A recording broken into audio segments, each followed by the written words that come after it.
Hello everyone, कैसे हैं आप सब लोग। उम्मीद करते हैं कि आप सब लोग बेहतर होंगे, अच्छे होंगे। चलिए इसी के साथ हम आज की क्लास शुरू करते हैं और शुरू करते हैं एक नया टॉपिक। तो आज की क्लास में हमारा क्या टॉपिक होने वाला है, तो हमारा टॉपिक है गोंड जनजाति के बारे में। और आज की क्लास में हम गोंड जनजाति के बारे में विस्तार से पढ़ेंगे, डिटेल में पढ़ेंगे। तो सबसे पहले हम देख लेते हैं कि गोंड आखिर होते कौन हैं। तो गोंड एक ऐसी जनजाति थी जो गोंडवाना लैंड में रहती थी। अब इसे मैप में देख लेते हैं कि गोंडवाना लैंड कहाँ है। तो आज का अगर हम मध्य प्रदेश को देखें तो गोंडवाना लैंड में यहाँ पर आपको गोंड जनजाति नज़र आएगी। ठीक है क्लास। अब यहाँ पर जो गोंडवाना लैंड था, यहाँ पर बड़ी मात्रा में पेड़ पौधे पाए जाते थे, जंगल बहुत ज़्यादा घने थे। और ये लोग यहाँ पर कृषि क्या करते थे, और कृषि किस तरीके की क्या करते थे, स्थानांतरित कृषि क्या करते थे, जिसे शिफ्टिंग कल्टीवेशन भी कहा जाता है। तो ये किस तरीके की कृषि होती है क्लास। तो ये यहाँ पर जैसा हमने आपको बताया कि यहाँ पर बहुत बड़ी मात्रा में पेड़ पौधे थे। तो अब पेड़ पौधे हैं तो खेती करने के लिए तो खाली ज़मीन चाहिए, लेकिन वहाँ पर तो खाली ज़मीन नहीं है। अब लोग क्या करेंगे, लोग वहाँ के जो पेड़ पौधे होंगे उन्हें काटेंगे, झाड़ियों को काटेंगे, और काटने के बाद उसे जला देते थे। और जलने के बाद जो राख बचती थी, जैसा कि आपको इस पिक्चर में दिखाई दे रहा होगा, तो यहाँ पर जो राख बचती थी उसमें ही क्या करते थे, उसी में ये बीज बो दिया करते थे। बीज बोने के बाद फिर खेती इस तरीके से कर लिया करते थे। लेकिन कुछ समय बाद जो ज़मीन की उपजाऊपन था वो ख़त्म हो जाया करता था, और उस वजह से इन्हें जगह बदलनी पड़ती थी। और जब जगह बदलते थे तो सेम प्रोसेस करते थे, फिर से पेड़ काटते थे, आग लगा देते थे झाड़ियों वगैरह में, और उसकी राख में फिर से फसल बो दिया करते थे। तो क्योंकि ये जो कृषि की जा रही थी वो जगह बदल बदल कर की जा रही थी, इसलिए इसे शिफ्टिंग कल्टीवेशन कहा जाता है। क्योंकि उन्हें कृषि करने के लिए क्या करना पड़ रहा था, शिफ्ट होना पड़ रहा था। तो हमें इस टाइम पर यहाँ पर शिफ्टिंग कल्टीवेशन देखने के लिए मिलता है, यानी कि स्थानांतरित कृषि देखने के लिए मिलती है। चलिए क्लास, और हमें क्या जानने के लिए मिलेगा यहाँ पर। तो जो गोंड जनजाति थी, गोंड जनजाति कई छोटे छोटे कुलों में बटी हुई थी। कुल हमने आपको पिछली क्लास में बताया था, कुल ऐसे समुदाय थे जो दावा करते थे कि वो एक ही वंश के लोग हैं। तो हर कुल का अपना एक राजा या राय होता था। इस समय पर हम ये देखते हैं कि जो दिल्ली के सुल्तान थे, दिल्ली के सुल्तानों की ताकत लगातार घट रही थी, और उसी समय कुछ बड़े गोंड राज्य छोटे गोंड सरदारों पर हावी होने लगे थे। यानी कि एक तरफ तो दिल्ली सुल्तानों की ताकत घट रही है, और दूसरी तरफ क्या हो रहा है, जो गोंड राज्य हैं वो अपनी पावर को बढ़ा रहे हैं। तो ये इस टाइम पर हमें देखने के लिए मिलता है। अकबर के शासनकाल की एक इतिहास अकबरनामा में ये लिखा है कि जो गढ़कटंगा है, गढ़कटंगा के गोंड राज्य में, ठीक है, ये जो गोंड जनजाति थी वो गोंड राज्य में रहते थे। तो गोंड राज्य में 70,000 गांव थे। तो क्लास ये कोई छोटी संख्या नहीं है, 70,000 बहुत बड़ी संख्या है। तो चलिए इसे समझते हैं कि आखिर इतने गांव किस तरीके से वहाँ पर थे। तो अगर वहाँ की प्रशासनिक व्यवस्था की बात करें तो वो केंद्रीकृत थी, यानी कि सेंट्रलाइज्ड एडमिनिस्ट्रेटिव सिस्टम था वहाँ पर। और वहाँ पर तो ये केंद्रीकृत कैसे था, सेंट्रलाइज कैसे था, इसे देखने के लिए हम देखेंगे कि जो राज्य थे। अब आप सोचिए कि एक पूरा राज्य है और राज्य में कई सारे गढ़ हैं। तो राज्य किससे मिलकर बना है, कई सारे गढ़ों से मिलकर एक राज्य बनता था। तो जो ये कई सारे गढ़ होते थे ना, हर गढ़ किसी खास गोंड के नियंत्रण में था, यानी कि कब्जे में था। वहाँ पर कौन शासन करता था, गोंड। तो गोंड शासन कहाँ करते थे, गढ़ों में, ठीक है। अब ये जो गढ़ थे, गढ़ भी किससे मिलकर बनते थे, गढ़ 84 से मिलकर बनते थे। और 84 क्या होता था, 84 गाँवों का समूह होता था। आगे अगर हम इसे देखें तो 84 को भी आगे बांट दिया जाता था, और 84 बरहोतों में उसका विभाजन हो जाता था। बरहोतों से आप समझ सकते हैं, बरहोतों यानी कि 12। तो बरहोतों में 12 गांव से मिलकर 84 बनता था। अब आप सोच रहे होंगे कि मैम आपने क्या क्या बोल दिया है, क्या क्या कह दिया है, 84 बरहोत गढ़ राज्य। तो चलिए इसे ना एक डायग्राम के थ्रू समझने की कोशिश करते हैं, आपको आसानी से समझ आएगा। देखिए क्लास, आपको इस डायग्राम में दिखाई दे रहा होगा, पिंक कलर का जो सबसे बाहर का सर्कल है उसे आप राज्य मान लीजिए कि ये एक राज्य है। अब हमने ये जाना कि जो एक राज्य होता है वो कई सारे गढ़ों से मिलकर बनता है। तो राज्य के अंदर ग्रीन कलर के बड़े बड़े सर्कल क्या हुए, गढ़ हुए। और इन गढ़ों को कौन कंट्रोल करता था, इन गढ़ों को गोंड कंट्रोल करते थे, गोंड का उन पर नियंत्रण था। अब ये हमें ये पता चल गया कि राज्य है और राज्य में क्या है, गढ़ है। गढ़ भी किससे मिलकर बनते थे, गढ़ 84 से मिलकर बनते थे। तो आपको पिंक कलर का ये नज़र आ रहा होगा ना, ग्रीन कलर के अंदर छोटे छोटे सर्कल, तो इन्हें आप 84 समझ लीजिए कि कई सारे 84 से मिलकर गढ़ का निर्माण होता था। और 84 क्या होता था, 84 यानी कि 84 गाँव का समूह। 84 गाँव को भी विभाजित किया गया था और वो बरहोतों में किया गया था। तो एक अगर 84 है तो एक 84 में 84 कई सारे बरहोत में डिवाइडेड थे और बरहोत 12 गांव का समूह होता था। ठीक है क्लास, तो यहाँ पर हमने ये समझने की कोशिश की है कि आपको गांव तो पता है कि गांव होंगे, है ना। तो 12 गांव मिलकर क्या बना, बरहोत। कई सारे बरहोत मिलकर क्या बने, 84 यानी 84 गांव का समूह। और कई सारे 84 बनकर गढ़ बने, गढ़ जिन पर कि जो गोंड थे वो नियंत्रण रखते थे और कई सारे गढ़ों से मिलकर राज्य बनता था। तो ये इस तरीके से वहाँ का जो सिस्टम था वो केंद्रीकृत हमें देखने के लिए मिलता है। ओके क्लास, आई होप कि आपको ये चीज़ समझ आई हो। चलिए आगे चलते हैं। आगे हम देखते हैं कि जो गोंड समुदाय था या जो गोंड जनजाति के बारे में हम बात कर रहे हैं, वो समय के साथ उनका जो नेचर था, जो चरित्र था, वो बदलाव उनमें आता रहा। अब बदलाव क्यों आया, तो बदलाव का सबसे बड़ा कारण ये था कि बड़े बड़े राज्य का उदय हो रहा था, बड़े बड़े राज्य अस्तित्व में आ रहे थे। तो बड़े राज्य के साथ क्या आएगी, पावर आएगी। तो इस तरीके से इनका नेचर चेंज होता गया। और इसमें चेंजेस क्या आए, तो जो समाज थे वो समानता से असमानता उनमें बढ़ने लगी। हमने पढ़ा था ना कि जो मुख्य धारा के समाज थे वो कई असमान वर्गों में विभाजित थे, तो उसका प्रभाव इन पर होने लगा। समाज धीरे धीरे असमान सामाजिक वर्गों में विभाजित हो गया।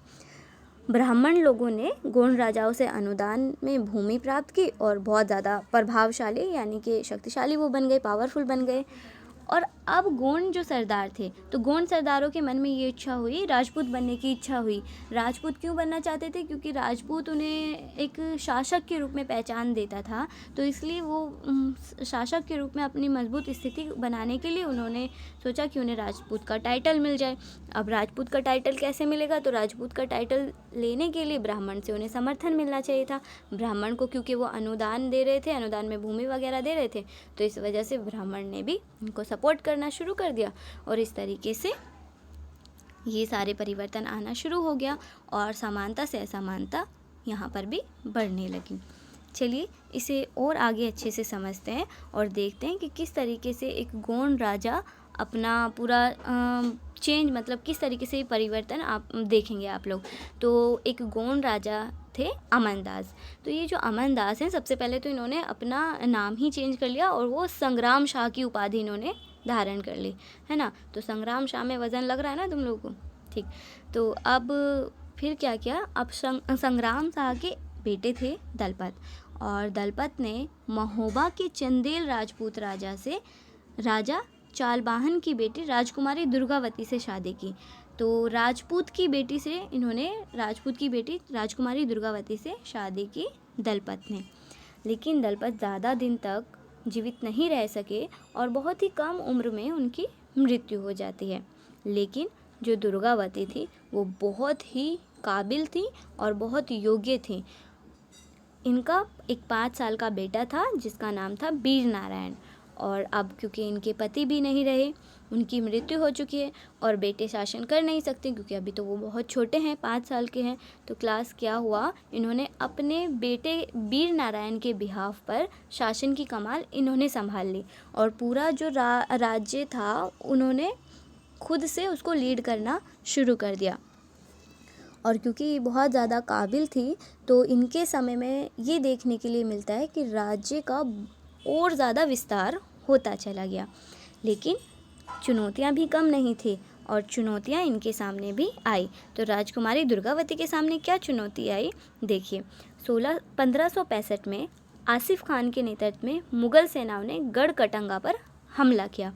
तो मुग़लों ने 1565 में गढ़ कटंगा पर हमला कर दिया। अब वहाँ पर तो रानी है ना। तो रानी बहुत ही जमकर उन्होंने इसका सामना किया। रानी ने सामना किया लेकिन फिर भी लास्ट में इनकी हार हो जाती है और रानी दुर्गावती हार जाती हैं, लेकिन ये आत्मसमर्पण नहीं करती हैं। मुगलों के सामने आत्मसमर्पण नहीं करते हैं और आत्मसमर्पण की बजाय ये मर जाना बेहतर समझती हैं और ये उस दौरान इनकी भी मृत्यु हो जाती है।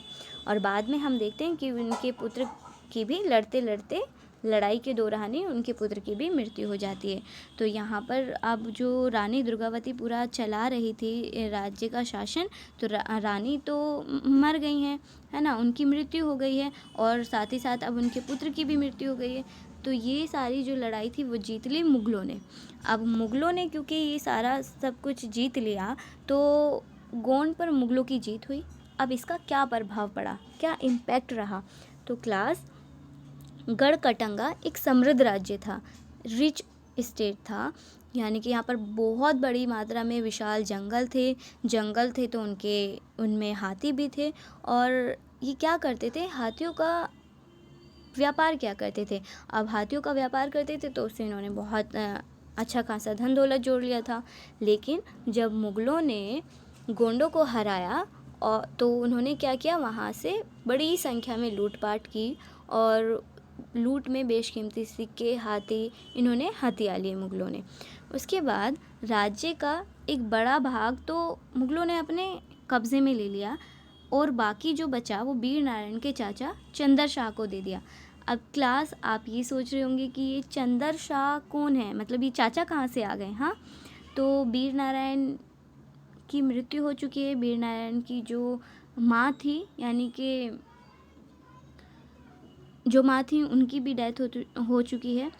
तो अब जो चाचा थे, तो मुगलों को लगा कि भाई ये जो चंदर शाह हैं, हो सकता है ये आने वाले टाइम में क्या करें, ये हमारे ख़िलाफ़ से फिर से लड़ाई करें, फिर से हमें लड़ना पड़े इनसे और ये चाहें कि जो इनका कब्ज़ा कर लिया है इनकी ज़मीन पर, ये उसे वापस लेना चाहें। तो उन्होंने क्या किया, उन्होंने बहुत समझदारी से काम किया। तो इन्होंने थोड़ी जगह उन्हें दे दी कि ठीक है, अब ये लड़ने नहीं आएंगे हमसे, है ना, तो अब ये शांत हो जाए। तो उनका कहानी वहीं ख़त्म कर दी उन्होंने, उन्हें थोड़ा टुकड़ा देकर ज़मीन का। तो इस तरीके से चंदर शाह को उन्होंने वो टुकड़ा दे दिया। और धीरे धीरे हम ये देखते हैं कि शुरुआत में तो थोड़ा कटंगा पतन के बावजूद भी कुछ समय तक चलता रहा, लेकिन फिर वो बहुत ही कमज़ोर होता चला गया और फिर एक टाइम पर उसका पतन हो गया। तो क्लास, हमने आज की क्लास में क्या देखा, क्या समझा? हमने ये देखा कि किस तरीके से जो एक गोंड जनजाति थी उसका एक इतना बड़ा साम्राज्य रहा, हाँ, जिसका अकबरनामा में भी 70,000 गांव के रूप में हमें देखने के लिए मिला कि गोंड के अंदर 70,000 गांव थे। तो वहाँ पर हमने ये देखा कि किस तरीके से एक बड़े बड़े साम्राज्य थे। अभी तक जो हम सोचते आ रहे थे कि सिर्फ जो जनजाति होती हैं वो जंगलों में रहती हैं, अलग थलग रहती हैं और वहीं पर सीमित हैं, लेकिन हमने आज क्या सीखा, क्या जाना कि वो सिर्फ जंगलों तक सीमित नहीं थे, बल्कि उनके बड़े बड़े राजा हुआ करते थे, साम्राज्य हुआ करते थे, है ना, और उसके लिए उन्होंने कई महत्वपूर्ण लड़ाइयाँ भी लड़ी। तो क्लास, आई होप कि आप लोगों को गोंड जनजाति के बारे में समझ आया हो कि किस तरीके से गोंड जनजाति हमें मध्यकाल में देखने के लिए मिलती है और किस तरीके से उन्होंने अपनी एक महत्वपूर्ण भूमिका भी निभाई। अगर आपको कोई भी डाउट है आज की क्लास में या फिर कुछ नहीं समझ आया है तो आप कमेंट सेक्शन में पूछ सकते हैं या फिर आप क्लास ग्रुप्स में भी अपने डाउट्स को क्लियर कर सकते हैं। ओके क्लास, तो चलिए देखते हैं कि आज हमने क्या क्या सीखा और कितना सीखा। तो आप इन सब सवालों के जवाब मुझे देने वाले हैं। फर्स्ट क्वेश्चन आपका है कि गोंड जनजाति कहाँ रहती थी, वो किस तरह की कृषि करते थे। थर्ड, 1565 में मुग़ल सेनाओं का मुकाबला किस रानी ने किया, ठीक है, बहुत बहादुर रानी थी। फिर हम देखते हैं कि वीर नारायण के चाचा कौन थे, तो आपको उनका नाम बताना है। इसके अलावा क्लास, आज के हमारा एक होमवर्क भी है और होमवर्क आपका कुछ इस तरीके से है कि आज हमने अपने चैप्टर में जाना जनजाति समुदाय के बारे में, ठीक है, कि वो किस तरीके से प्रसिद्ध थे। इसी तरीके से एक और व्यक्तित्व, एक और इंसान है बिरसा मुंडा, जो कि बहुत ज़्यादा जनजाति समुदाय में प्रसिद्ध हैं। तो आप बिरसा मुंडा के बारे में पता लगाएंगे, उनके कार्यों के बारे में लिखेंगे कि उन्होंने क्या क्या काम किया है और उनकी एक पिक को आप अपनी कॉपी में चिपकाएंगे। क्लास, आप ये काम करने के लिए इंटरनेट की सहायता ले सकते हैं। ओके क्लास, तो आज के लिए इतना ही। घर पर रहिए, सुरक्षित रहिए और सीखते रहिए। Thank you class.